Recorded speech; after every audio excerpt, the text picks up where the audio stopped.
स्वागत है दोस्तों आपका हमारे YouTube चैनल पर। दोस्तों यह हमारा टेंस ट्रांसलेशन का दूसरा वीडियो। इससे पहले हमने प्रेजेंट इंडेफिनिट टेंस बहुत ही अच्छे से डिस्क्राइब कर दिया दोस्तों, इतना अच्छे से कि आप अगर कमजोर से कमजोर बच्चे हो, आपको टेंस का टी शब्द भी नहीं आता ना, तो भी आप इंग्लिश बनाना शुरू से सीख जाओगे दोस्तों। इस तरह हमने पढ़ा दिया है। अगर आप लोग मेरे सब्सक्राइबर हो, आपके पास नोटिफिकेशन पहुंची है तो बहुत अच्छी बात है।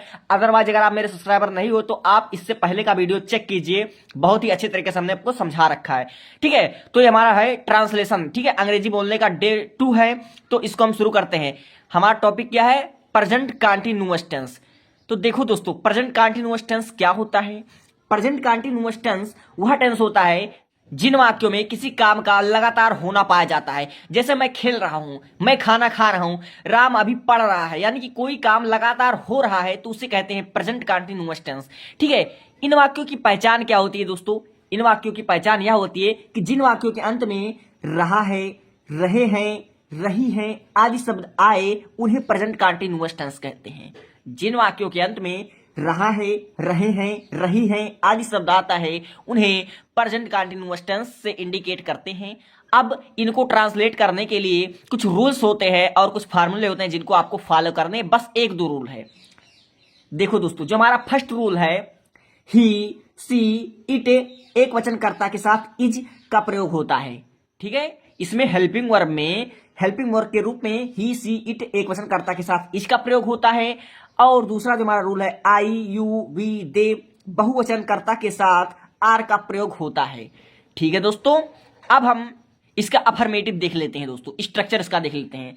इसका स्ट्रक्चर होता है subject plus is, are, I am plus verb का first form plus ING plus object plus other word, फिर उसके बाद अंत में फुल स्टॉप हो जाएगा। ठीक है दोस्तों, इस तरह से हमारा स्ट्रक्चर होता है। तो इज कहां पर लगेगा, आर कहां पर लगेगा, ये आप तो पढ़ चुके हैं कि एक वचनकर्ता के साथ हमेशा इज का प्रयोग करना है और बहुवचनकर्ता के साथ हमेशा आर का प्रयोग करना है। ठीक है दोस्तों, एक वचनकर्ता क्या होता है? एक वचनकर्ता हुआ होता है जिसमें किसी एक व्यक्ति के बारे में बताया जाए, जैसे राम खेल रहा है, श्याम खाना बना रहा है, ठीक है, या मम्मी, केवल एक ही व्यक्ति के बारे में जब बात हो तो वहां पर एक वचनकर्ता होता है। और बहुवचन क्या होता है? जहां पर एक से अधिक लोग की बात की जाए, जैसे वे लोग खेल रहे हैं, हम लोग दौड़ने जा रहे हैं, ठीक है, बच्चे शोर कर रहे हैं, इस प्रकार के वाक्य बहुवचन होते हैं। तो हम इसको समझते हैं एग्जाम्पल के माध्यम से। ठीक है, देखिए जो हमारा पहला एग्जाम्पल है, दिव्या बहुत अच्छा नृत्य कर रही है। जो हमारा पहला एग्जाम्पल है, दिव्या बहुत अच्छा नृत्य कर रही है। तो किसी वाक्य को ट्रांसलेट करने के लिए सबसे पहले हम देखते हैं कि आखिर वह कौन सा टेंस है। तो जिन वाक्यों के अंत में रहा है, रही है आदि शब्द आते हैं, वह प्रेजेंट कंटीन्यूअस होता है। तो हमें पता चल गया कि कौन सा टेंस है, प्रेजेंट कंटीन्यूअस टेंस है। तो इसको हम ट्रांसलेट करने के लिए सबसे पहले हम देखेंगे कि इन वाक्यों में सब्जेक्ट कौन सा है। ठीक है, तो सब्जेक्ट हमारा है दिव्या। दिव्या हमारा सब्जेक्ट है, तो सिंपली हमने लिख दिया है दिव्या। ठीक है दोस्तों, दिव्या हमने लिख दिया है। अब इस स्ट्रक्चर के माध्यम से subject plus is, I am, are, ठीक है, तो दिव्या जो हमारी है वह एक वचन करता है, वह सिंगुलर है, इसलिए हमने यहां पर इज का प्रयोग किया। तो दिव्या इज। अब देखिए वर्ब हमारा क्या है? नृत्य करना। नृत्य करना हमारा वर्ब है, तो नृत्य करना की अंग्रेजी डांस होता है, आईएनजी जोड़ देंगे तो डांसिंग हो जाएगा दोस्तों। तो हमने यहां पर डांसिंग लिखा हुआ है। अब देखिए ऑब्जेक्ट हमारा क्या है? बहुत अच्छा डांस कर रही, तो वेरी वेल। ठीक है, तो वेरी वेल इसका हो जाएगा वेरी वेल, और अंत में हमने फुल स्टॉप लगा दिया है। तो इतनी इजी तरीके से हमारा जो पहला है बन गया। ठीक है दोस्तों, दिव्या बहुत अच्छा नृत्य कर रही है, तो Divya is dancing very well, इस प्रकार हमारा बनेगा। ठीक है, अब देखिए दूसरा, किसान फसल काट रहा है। तो इस वाक्य के अंत में क्या आया है? रहा है शब्द आया है। तो यह कौन सा टेंस हुआ? प्रेजेंट कंटीन्यूअस टेंस हुआ। अब इसमें भी हम देखेंगे सब्जेक्ट क्या है। सब्जेक्ट हमारा किसान है। फसल कौन काट रहा है, जिसके बारे में बात हो वही सब्जेक्ट होता है। तो सिंपली हम लिखेंगे फार्मर। ठीक है, फार्मर, द फार्मर, FARMER, ठीक है, फार्मर। तो द फार्मर, अब फार्मर किसान फसल काट रहा है, कि एक ही किसान की बात हो रही है। अगर इस प्रकार होता है कि किसान फसल काट रहे हैं तो ना जाने कितने किसान होते हैं, लेकिन यहाँ पर किसान दिया हुआ है, इसका मतलब यह सिंगल है। ठीक है, तो द किसान, यहां पर हम इसका प्रयोग लिखेंगे। ठीक है, इसका प्रयोग करेंगे, तो द किसान इज। अब काटना क्या हो जाएगा? कट मतलब होता है काटना। अब दोस्तों आईएनजी भी हमको जोड़ना है, तो यहां पर क्या हो जाएगा? कटिंग हो जाएगा। ठीक है, कटिंग हो जाएगा दोस्तों। ठीक है, अब क्या काट रहा है? फसल, तो फसल का हमारा क्या हो जाएगा? क्रॉप हो जाएगा दोस्तों, क्रॉप हो जाएगा, और अंत में हम फुल स्टॉप लगा देंगे। इस प्रकार हमारा दूसरा भी बन जाएगा।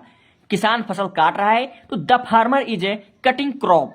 ठीक है, अगर इस प्रकार होता किसान अपना फसल काट रहा है तो हम क्या लिखते, the farmer is cutting his crop, यहाँ बीच में हिज होता, अगर यहाँ पर अपना दिया होता तो बीच में हम यहाँ पर हिज का प्रयोग करते।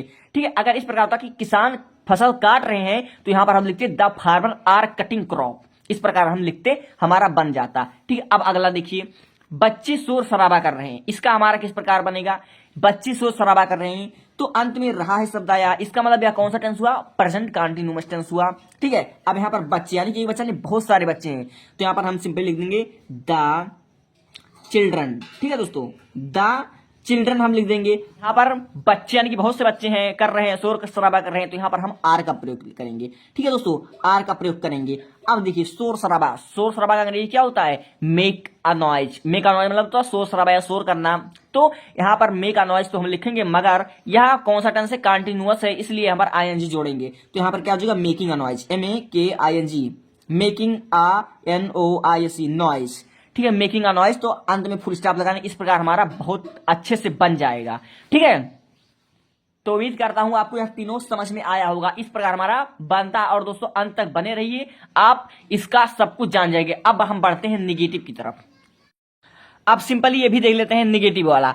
तो निगेटिव क्या होता है, निगेटिव में ज्यादा चेंजिंग नहीं करना है, स्ट्रक्चर सेम रहेगा दोस्तों। जैसे यह पहला वाला हमारा जो स्ट्रक्चर दिया हुआ है, सब्जेक्ट प्लस इजी या आर या एम प्लस वर्ब का first form plus ING plus object plus other word, फिर उसके बाद अंत में फुल स्टॉप, यह स्ट्रक्चर जो हमारा दिया यही यूज होगा। बस थोड़ा सा चेंजिंग इसे करना पड़ेगा, थोड़ा सा चेंजिंग हमें क्या करना पड़ेगा कि हेल्पिंग वर्ब, ठीक है, हेल्पिंग वर्ब है इज एम आर तथा वर्ब के बीच में हमें नॉट लगा देना है, सिंपली हमको नॉट लगा देना है। तो इसको हम कैसे बनाएंगे, जैसे हमारा एक एग्जांपल है, पुलिस चोर को नहीं ढूंढ रही है, हमने केस दर्ज किया, पुलिस काम नहीं कर रही, हाथ पे हाथ रखे बैठी हुई है।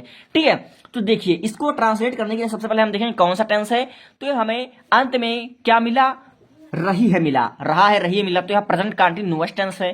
ठीक है, अब इसमें हम सबसे पहले देखेंगे सब्जेक्ट क्या है, तो सब्जेक्ट हमारा है पुलिस। ठीक है, पुलिस है तो हम सिंपली यहाँ पर द पुलिस लिख दिए हैं, सब्जेक्ट हम लिख दिए द पुलिस। अब हेल्पिंग वर्ब हमारा क्या है, हेल्पिंग वर्ब हमारा इज एम आर, तो एक पुलिस थोड़ी ना जाएगी ढूंढने, पूरा टीम जाएगा, इसलिए यहाँ पर हमने आर लिख दिया है। ठीक है, अब यहाँ पर नहीं शब्द आया, निगेटिव है, ठीक है, निगेटिव भी है तो हाँ, तो हम सिंपली यहाँ पर हेल्पिंग वर्ब हमारा आर है और वर्ब हमारा लुकिंग, लुकिंग मतलब होता है ढूंढना। ठीक है, तो यहाँ पर हम सिंपली नॉट लिखेंगे। ठीक है, द पुलिस आर नॉट, अब लुकिंग मतलब होता है ढूंढना। ठीक है, लुकिंग मतलब ढूंढना होता है, और ऑब्जेक्ट हमारा क्या है, ठीक है, देखिए द पुलिस हमारा सब्जेक्ट है और फिर उसके बाद हेल्पिंग हमारा आर है, हेल्पिंग वर्ब हमारा आर है और नॉट तो हम लगाएंगे क्योंकि निगेटिव है, और वर्ब हमारा लुकिंग है मतलब ढूंढना। अब ऑब्जेक्ट, ऑब्जेक्ट हमारा क्या, ऑब्जेक्ट हमारा चोर है, तो यहाँ पर सिंपली हम लिखेंगे द थीफ, THIEF, तीप, तीप मतलब चोर, अंत में फुल स्टॉप लगा देंगे। इस प्रकार हमारा बहुत ही इजी मेथड से बन गया। ठीक है, अब देखिए शेर हिरन का पीछा नहीं कर रहा है, शेर हिरन का पीछा नहीं कर रहा है, अंत में कौन सा शब्द आया है, रहा है शब्द आया है। तो जब रहा है शब्द आया है तो यह हमें पता चल गया कि कंटीन्यूअस टेंस है, प्रेजेंट कंटीन्यूअस टेंस है। अब देखिए इसमें सब्जेक्ट क्या है, सब्जेक्ट हमारा the lion, the LION lion. ठीक है, अब देखिए इसमें एक ही शेर है तो यहां पर इज का प्रयोग करेंगे, सब्जेक्ट प्लस इज, तो फिर उसके बाद देखिए यहां नहीं शब्द आया, इस वाक्य में नहीं शब्द आया तो यह निगेटिव है, तो यहां पर सिंपली हम लिख गए नॉट। ठीक है, अब देखिए पीछा करना, तो पीछा करना का अंग्रेजी क्या होता है, चेज, ING लगा देंगे क्या हो जाएगा, चेजिंग। ठीक है, तो सिंपली हम लिख देंगे चेजिंग। ठीक है, चेजिंग, चेजिंग हमारा वर्ब हो गया, तो द लायन हमारा सब्जेक्ट है, इज हमारा हेल्पिंग वर्ब है, नॉट हमारा निगेटिव है और वर्ब हमारा पीछा करना। अब किसका पीछा कर रहा, ऑब्जेक्ट हमारा क्या है, तो हिरन है, तो हम सिंपली लिख देंगे द डियर। ठीक है, द डियर, डियर मतलब हमारा क्या होता है, हिरन। ठीक है, और अंत में फुल स्टॉप हमने लगा दिया, इस प्रकार हमारा ये भी बन जाएगा। अब देखिए हम आज घूमने नहीं जा रहे हैं, हमारा मूड बना था घूमने के लिए, हमने कहा था, लेकिन अब नहीं जा रहे, मूड खराब हो गया। ठीक है, अब देखिए इसको हमें ट्रांसलेट से करना है, जा रहे हैं अंत में आया है, रहा शब्द आया है, तो हम सिंपल समझ गए कि यहाँ प्रेजेंट कंटीन्यूअस टेंस है, और हमारा सब्जेक्ट क्या है, सब्जेक्ट हमारा वी है, तो वी हमारा बहुवचन है, तो सिंपल हम लिख देंगे हम का वी हो जाएगा वी। अब देखिए वी बहुवचन है तो इसके साथ हम आर का प्रयोग करेंगे, हेल्पिंग वर्ब के रूप में हम आर का प्रयोग करेंगे, तो वी आर। अब नहीं तो यहाँ निगेटिव है तो यहाँ पर हम लिख दिए नॉट। ठीक है, अब घूमना, घूमने का अंग्रेजी क्या होता है, वॉक होता है, जा रहे हैं कंटिन्यूअस तो वॉकिंग हो जाएगा, we are not walking, WALKING walking. के बाद हमारा बचा क्या, आज, आज हमारा क्या ऑब्जेक्ट है, तो हम सिंपली लिख देंगे टुडे। ठीक है, टुडे हम लिख देंगे और अंत में फुल स्टॉप लगा देंगे, सिंपली हमारा बन गया। अब देखिए हम बढ़ गए इंट्रोगेटिव सेंटेंसेस पर। तो दोस्तों आप लोग जानते हैं कि इंट्रोगेटिव दो प्रकार का होता है, एक वह टाइप का वाक्य जिसके शुरू में ही क्या शब्द आया हो, और एक उस टाइप का वाक्य जिसमें प्रश्नवाचक शब्द बीच में आया हो। ठीक है, तो इंट्रोगेटिव दो प्रकार के होते हैं। ठीक है, एक होता है हेल्पिंग वर्ब टाइप और एक होता है क्वेश्चन वर्ब टाइप। ठीक है, तो जो पहला हमारा होता है, जिन वाक्यों की शुरुआत क्या से होती है उनके लिए यह स्ट्रक्चर आपको समझना बहुत जरूरी है। ठीक है, तो हमारा स्ट्रक्चर क्या है, इज, एम या आर। इज, एम या आर यानी कि helping verb plus subject plus verb का first form plus ING plus object plus other word, फिर उसके बाद अंत में फुल स्टॉप, और जिनमें प्रश्नवाचक शब्द बीच में आया हो उनके लिए जो हमारा स्ट्रक्चर, इसको समझना जरूरी है। क्वेश्चन वर्ड, इसको आप लोग बहुत से लोग WH वाले वाक्य भी कहते हो। ठीक है, क्वेश्चन वर्ड प्लस इज या एम या आर। ठीक है, question word plus helping verb plus subject plus verb का first form plus ING plus object plus other word, और फिर उसके बाद अंत में हम क्वेश्चन वर्ड लगा देंगे। ठीक है, तो आप लोग ये लेक्चर बहुत ही अच्छे तरीके से समझ ले होंगे। ठीक है, तो अब हम पढ़ते हैं एग्जाम्पल के माध्यम से, इसको हम समझते हैं। एक बार मैं फिर से इसको बोल देता हूं, जो हमारा क्या से स्टार्ट होगा, उसका स्ट्रक्चर होगा is, am, are plus subject plus verb का first form plus ING plus object plus other word, फिर उसके बाद क्वेश्चन वर्ड, और जो हमारा प्रश्नवाचक सब बीच में आएगा उसके लिए question word plus is, am, are plus subject plus verb का first form plus ING plus object plus other word, और अंत में क्वेश्चन वर्ड। कहते हैं सुनते सुनते याद हो जाता है। ठीक है, अगर आप लोग अपना फोकस इस पर करेंगे तो आपको बहुत बेहतरीन तरीके से समझ में आएगा। अब देखिए हमारा जो पहला एग्जाम्पल है, पहला एग्जाम्पल देखिए, गरीब आदमी झोपड़ी में क्यों निवास कर रहा है। गरीब आदमी झोपड़ी में क्यों निवास कर रहा है, या फिर गरीब आदमी झोपड़ी में क्यों रह रहा है। ठीक है, ये दोनों बात एक ही है। अब इसको देखिए हम ट्रांसलेशन इसका कैसे बनाएंगे। सबसे पहले हम देखेंगे वाक्यांत में क्या आया है। वाक्यांत में आ रहा है। ठीक है, वाक्यांत में जब रहा है तो हमको समझ में आ गया क्या प्रेजेंट कंटीन्यूअस टेंस है। ठीक है, अब देखिए वाक्य के बीच में क्यों शब्द आया है। ठीक है, वाक्य के बीच में क्यों शब्द आया है, या प्रश्नवाचक शब्द है, तो इसको हम किस स्ट्रक्चर के माध्यम से बताएंगे, क्यों जो हमारा बीच में आया, इसलिए हम इसको दूसरे स्ट्रक्चर के माध्यम से बनाएंगे। तो सबसे पहले हम क्या लिखेंगे, सबसे पहले हम लिखेंगे क्यों की अंग्रेजी, यानी कि क्वेश्चन वर्ड लिखेंगे। तो क्यों की अंग्रेजी क्या होती है, वाई। तो हम सिंपली यहां पर लिख देंगे वाई। ठीक है, वाई लिखेंगे। अब फिर उसके बाद देखिए यहां पर इज, एम, आर में से हम क्या सिलेक्ट करेंगे। ठीक है, यहां पर गरीब आदमी की बात हो रही है। ठीक है, तो गरीब आदमी एक ही थोड़ी है ना, पूरी दुनिया में एक ही आदमी थोड़ी ना गरीब है, कई आदमी गरीब होते हैं, इसलिए यहां पर हम आर का प्रयोग करेंगे। ठीक है, तो यहां पर सिंपली हम लिख देंगे आर। ठीक है, वाई आर हमारा सब्जेक्ट क्या हमारा गरीब आदमी, तो इसका हम सिंपली लिख देंगे पुअर। ठीक है, पुअर मैन या पुअर पर्सन कुछ भी हम लिख सकते हैं, तो पुअर मैन लिखते हैं। अब फिर उसके बाद हम वर्ब हमारा क्या है, वर्ब हमारा है निवास करना। निवास करना या रहना यह एक ही बात है, तो इसका हम लिख देंगे लिव, और आईएनजी जोड़ने तो लिविंग हो जाएगा। ठीक है, लिविंग हो जाएगा। तो सिंपली हम लिख देंगे अब कहां रहता है। देखिए वाई हमारा क्वेश्चन वर्ड है, आर हमारा हेल्पिंग वर्ब है, पुअर मैन हमारा सब्जेक्ट है, लिविंग हमारा वर्ब है। अब हमारा इसके बाद ऑब्जेक्ट हमारा क्या है, ऑब्जेक्ट हमारा झोपड़ी, तो इसमें हम लिख देंगे इन द हट। हट मतलब तो क्या, झोपड़ी। इन द हट हमारा झोपड़ी, और अंत में क्वेश्चन वर्ड लगाएंगे वरना सारा का सारा गलत हो जाएगा। ठीक है, तो इस तरह से हमने बहुत ही आसानी से बना लिया इतने बड़े वाक्यों को। तो आप लोगों को समझ में आ रहा होगा कि गरीब आदमी झोपड़ी में क्यों निवास कर रहा है, तो उसका क्या हो जाएगा, why are poor man living in the hut, और अंत में क्वेश्चन वर्ड। समझ में आ रहा होगा आप लोगों को, तो कमेंट करते रहिएगा, अगर समझ में आए तभी लाइक कीजिएगा। ठीक है, अब देखिए हमारा अगला क्या है, दूसरा वाला, तुम पार्क के पास क्यों खेल रहे हो। ठीक है, तुम पार्क के पास क्यों खेल रहे हो, इसमें भी वही बात, अंत में रहा शब्द आया है, कौन सा टेंस हुआ, present continuous tense, question word लगा हुआ है, और बीच में क्यों शब्द आया है, तो हमें पता क्या चला कि यह प्रश्नवाचक वाक्य है। तो सिंपली हम इसी स्ट्रक्चर के माध्यम से बनाएंगे। क्वेश्चन वर्ड हमारा क्या है, वाई, तो यहाँ पर सिंपली हम लिख देंगे वाई। ठीक है, अब हमारा यू जो बहुवचन है, इसलिए यहाँ पर हम आर का प्रयोग करेंगे। अब फिर उसके बाद सब्जेक्ट हमारा क्या है, सब्जेक्ट हमारा यू है, तो हम सिंपली यहाँ पर यू लिख देंगे। अब फिर उसके बाद वर्ब हमारा क्या है, वर्ब हमारा है खेलना, तो खेलना क्या हो जाएगा, प्ले, और आईएनजी जोड़ देंगे तो प्लेइंग हो जाएगा। ठीक है, और फिर उसके बाद देखिए हमारा ऑब्जेक्ट क्या है, ऑब्जेक्ट हमारा है पार्क में, नहीं पार्क के पास, तो हमारा पार्क के पास तो हमारा क्या हो जाएगा, नियर या नियर पार्क। ठीक है, द पार्क हो जाएगा, और अंत में हमारा क्वेश्चन वर्ड है। ठीक है, इस प्रकार हम बड़ी आसानी तरीके से इसको बना लिए, और यहां तक भी आपको कोई दिक्कत नहीं हो रही होगी। अब बढ़ते हैं हम अगले पर। अब अगला वाला देखिए, तीसरा हमारा कह रहा है क्या धीरज इस बार परीक्षा दे रहा है। ठीक है, क्या धीरज इस बार परीक्षा दे रहा है। तो उसमें जो हमारा आखिरी में आया है रहा शब्द आया है, तो प्रेजेंट कंटीन्यूअस टेंस है, ये तो हम देख ही रहे हैं। और इसमें क्वेश्चन नंबर जो हमारा क्या शब्द है, यह पहले आया है, यानी कि यह हेल्पिंग वर्ब टाइप का वाक्य है। तो इसको हम किस स्ट्रक्चर के माध्यम से बनाएंगे, तो इस वाले स्ट्रक्चर के माध्यम से बनाएंगे, इज एम आर वाले से बनाएंगे। तो हम सिंपली देखेंगे क्या धीरज, तो धीरज हमारा एक वचन करता है, तो यहां पर हम इज का प्रयोग करेंगे। किसका प्रयोग करेंगे, इज का।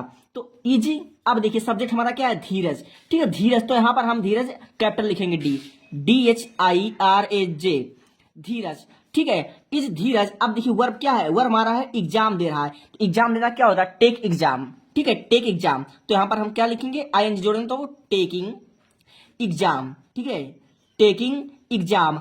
अब इस बार, इस बार की अंग्रेजी क्या हो जाएगी, दिस टाइम। ठीक है, दिस टाइम। तो यहां पर हम सिंपली लिख देंगे दिस टाइम, और अंत में हम क्या लगाने, क्वेश्चन मार्क। इस प्रकार हमारा बन गया, कोई दिक्कत हमें नहीं आ रही है। अब अगला देखिए, सेम टाइप है, क्या चपरासी घंटी बजा रहा है। ठीक है, अंत में रहा शब्द आया है और बीच में हमारा कहीं नहीं आया है, क्वेश्चन हमारा किनारे ही आया है, यानी कि ये भी हेल्पिंग वर्ब टाइप का है। तो सबसे पहले चपरासी, एक ही चपरासी है, तो यहाँ पर इज का प्रयोग करेंगे। तो हम सिंपल लिख देंगे इज। अब चपरासी, तो चपरासी अंग्रेजी आप लोग जानते हैं द प्यून होता है। क्या होता है, द प्यून होता है। ठीक है, तो सिंपल में द प्यून लिख दिया। अब उसके बाद हमारा वर्ब क्या है, वर्ब हमारा क्या, बजाना है। तो बजाना हमारा क्या हो जाएगा, रिंग। तो यहां पर हम लिख देंगे रिंग और आई जोड़ देंगे तो रिंगिंग हो जाएगा। रिंगिंग क्या बजा रहा है, घंटी। घंटी हमारा ऑब्जेक्ट क्या है, घंटी। तो घंटी का क्या हो जाएगा हमारा, घंटी बजाने की अंग्रेजी हमारा हो जाएगा बेल। तो हम सिंपली बेल लिख देंगे और अंत में क्वेश्चन वर्ड लगा देंगे। ठीक है, तो हमारा क्या है, क्या चपरासी घंटी बजा रहा है, तो is the peon ringing bell, और अंत में क्वेश्चन वर्ड हमारा लग गया। अब आप लोग को कोई दिक्कत नहीं आ रही होगी। अब हम देख लेते हैं, अगर वाक्य प्रश्नवाचक हो और निगेटिव हो तब सब्जेक्ट और वर्ब के बीच में हम नॉट लगाते हैं। ठीक है, जैसे तुम टेलीविजन क्यों नहीं देख रहे हो। ठीक है, ये भी सिंपली वैसे ही बनेगा। ठीक है, बस यह निगेटिव है। देखिए वाक्य अंत में क्या आया है, रहे हो शब्द आया है। वाक्य अंत में रहे हो शब्द आया है, तो प्रेजेंट कंटीन्यूअस टेंस है, और बीच में प्रश्नवाचक शब्द आया है क्यों। ठीक है, तो यह दूसरे स्ट्रक्चर से बनेगा, और यहीं पर नहीं भी शब्द आया है, तो यानी कि यह इंट्रोगेटिव निगेटिव है। यह बनेगा किस स्ट्रक्चर से, यह इस स्ट्रक्चर से बनेगा दोस्तों, यह दूसरे वाले स्ट्रक्चर से बनेगा। ठीक है, सिंपली आपको कोई दिक्कत नहीं होगा, हम आपको स्ट्रक्चर के माध्यम से समझा रहे हैं ताकि आपको और ज्यादा ट्रांसलेशन बनाने में दिक्कत ना हो। इसलिए आप यह ट्रांसलेशन का ट्रिक यानी कि जो स्ट्रक्चर है इसको समझ लो। तो शुरू करते हैं। देखिए सबसे पहले हमारा क्वेश्चन वर्ड है यानी कि वाई। ठीक है, तो हम यहाँ पर क्यों, क्योंकि अंग्रेजी हम वहां पर लिखेंगे वाई। ठीक है, अब वाई लिखेंगे। अब देखिए यू बहुवचन है, तो यहाँ पर अब आर लिखेंगे। हेल्पिंग वर्ड हमारा क्या हो जाएगा, आर हो जाएगा। फिर उसके बाद सब्जेक्ट, सब्जेक्ट हमारा क्या है, यू है, तो सिंपल यहाँ पर हम यू लिख देंगे। ठीक है, अब देखिए हमने ही ऊपर बता दिया है कि सब्जेक्ट और वर्ब के बीच में हमको नॉट लगाने हैं, और निगेटिव वाक्य है तो यहाँ पर हम नॉट लगा देंगे। ठीक है, अब देखिए वर्ब हमारा क्या है, वर्ब हमारा है टेलीविजन देखना। देखो दोस्तों, वैसे तो देखना का अंग्रेजी होता सी, सी मतलब देखना, मगर यहाँ पर टेलीविजन देखना है, यानी कि जो हम देख रहे हैं वह रियल में नहीं देख रहे हैं, वह बनाया गया है, किसी हम डिवाइस में देख रहे हैं, इसीलिए यहाँ पर वॉच का प्रयोग होगा। तो हम सिंपली लिखेंगे वाचिंग। वाचिंग मतलब टेलीविजन देखना होगा। ठीक है, जैसे कि आप लोग मेरा वीडियो वॉच कर रहे हो, तो सिंपली हम लिखेंगे वाचिंग। ठीक है, तो हम लिखते हैं वाचिंग। ठीक है, वाचिंग यहाँ पर हम प्रयोग करेंगे, वाचिंग। अब टेलीविजन का हम सिंपली टेलीविजन भी लिख सकते हैं, टीवी लिख सकते हैं, टीवी लिख देती है। ठीक है, टीवी हमने लिख दिया। अब अंत में फुल स्टॉप हम लगा दिए। ठीक है, आप लोग टेलीविजन लिखिएगा क्योंकि समय बहुत कम है और वीडियो बहुत लंबा होता चला जा रहा है। ठीक है, अब अगला देखिए, बारिश क्यों नहीं हो रही है। तो इसमें आप लोगों ने इट का प्रयोग जरूर पढ़ा होगा कि इट का प्रयोग वहां पर होता है जहां नदी, बारिश, झरना, सूर्य, पृथ्वी आदि की बात आए, वहां पर हम इट का प्रयोग करते हैं। ठीक है, जहां नदी, समुद्र आदि की बात आए वहां पर हम इट का प्रयोग करते हैं। तो सिंपल यहां पर सब्जेक्ट हमारा इट होगा। अब देखिए क्यों शब्द आया है और निगेटिव भी है, तो यहां पर हम दूसरे वाले स्ट्रक्चर के माध्यम से बनाएंगे, यानी कि सबसे पहले हमारा क्या है, क्यों। क्यों की अंग्रेजी क्या होती है, वाई, तो हम लिख देंगे वाई। अब देखिए बारिश, बारिश हमारा सिंगुलर है क्योंकि बारिश केवल बादल ही करता है। ठीक है, कि आप लोग भी बारिश कर सकते हो, तो इसलिए हम इज का प्रयोग करेंगे, हेल्पिंग वर्ब इज का प्रयोग करेंगे। ठीक है, वाइज। अब सब्जेक्ट, सब्जेक्ट हमारा क्या, सब्जेक्ट हमारा इट का प्रयोग होगा। यहाँ पर हम इट का प्रयोग करेंगे, तो सिंपली हम दिया इट। ठीक है, अब चूंकि निगेटिव है तो यहाँ पर हम नॉट लगा देंगे। ठीक है, नॉट लगा देंगे। अब बारिश होने का अंग्रेजी आप लोग जानते हो रेन होगा, आईएनजी जोड़ देंगे तो रेनिंग हो जाएगा। ठीक है दोस्तों, तो यहाँ पर हो गया रेनिंग, और अंत में फुल स्टॉप हम लगा देंगे। बारिश क्यों नहीं हो रही है, why is it not raining. ठीक है, तुम टेलीविजन क्यों नहीं देख रहे हो, why are you not watching TV. अगर इस प्रकार होता तुम मेरा वीडियो क्यों नहीं देख रहे हो, तो why are you not watching my video. ठीक है, अब देखिए, ठीक है, यहाँ पर बीच में क्यों रहेगा, इसको हमने अभी थोड़ा सा चेंजिंग कर दिया है तो आप लोगों को दिक्कत ना हो। ठीक है, अब देखिए अगला वाला जो हमारा है, समुद्र में लहरें क्यों नहीं उठ रही हैं। इसी को अगर आपको ट्रांसलेशन बनाना हो तो बहुत ही इजी तरीके से समझोगे। सेम स्ट्रक्चर है, देखो अंत में रही शब्द आया, कौन सा टेंस है, प्रेजेंट कंटीन्यूअस टेंस है। अब क्यों आया है, तो यह क्वेश्चन वर्ड आया है बीच में, यानी कि प्रश्नवाचक वाक्य नहीं आया है तो इंट्रोगेटिव नेगेटिव है, आप लोग समझ गए हो। ठीक है, तो सिंपली हम क्या लिखेंगे, सबसे पहले इसकी अंग्रेजी लिखेंगे, क्यों, क्योंकि अंग्रेजी क्या होती है, वाई। ठीक है, वाई लिख देंगे। अब फिर उसके बाद समुद्र में लहरें क्यों नहीं उठ रही हैं। ठीक है, तो हेल्पिंग वर्ब हमारा क्या हो जाएगा, यहाँ पर दोस्तों मोबाइल में कुछ खराबी होने के कारण बार बार कैमरा बंद हो जा रहे हैं। ठीक है दोस्तों, देखियो यहाँ पर दिया हुआ समुद्र में लहरें क्यों नहीं उठ रही हैं, तो समुद्र में एक ही लहर थोड़ी ना उठेगी दोस्तों, न जाने कितनी लहर उठ रही होंगी, तो इसलिए यहाँ पर हम आर का प्रयोग करेंगे। ठीक है, हेल्पिंग वर्ब के रूप में हम आर का प्रयोग करेंगे। ठीक है, तो हो गया वाई आर। अब देखिए यहाँ पर हम देर का प्रयोग करेंगे, क्योंकि जहां पर किसी वस्तु का होना पाया जाता है वहां पर देर का प्रयोग होता है। जैसे कमरे में किताब रखी हुई है, या फिर गिलास में पानी है, ठीक है, या फिर कमरे में बच्चे हैं, तो यहां पर देर का प्रयोग होगा। जब कहीं पर किसी वस्तु का होना पाया जाता है तो वहां देर का प्रयोग होता है। जैसे समुद्र में लहरें, समुद्र में लहरों का होना पाया जाता है, इसलिए यहां पर देर का प्रयोग होगा। ठीक है, तो हो गया वाई आर देर। अब निगेटिव है तो यहां पर हमने नॉट लगा दिया है। अब देखिए लहरें उठना, तो लहरें उठने की अंग्रेजी वेविंग होगा। अब देखिए ऑब्जेक्ट हमारा समुद्र, तो इन द सी हमने लिख दिया। दोस्तों शोर शराबा हो रही है इसलिए हमें वीडियो यहां पर बंद करना पड़ेगा। अब आप लोग कमेंट कीजिए कि आप लोग को वीडियो कैसे लगा। फिलहाल हमने अपनी तरफ से पूरी कोशिश कर दी है, आप लोग अगर समझ गए होंगे तो ही मुझे अच्छा लगेगा। अगर आप लोग को जरा भी वीडियो अच्छा लगा तो इसे लाइक शेयर करना मत भूलिएगा। ठीक है दोस्तों, बहुत मेहनत लगती है, ऊपर से बैकग्राउंड में कितने लोग शोर मचाते हैं।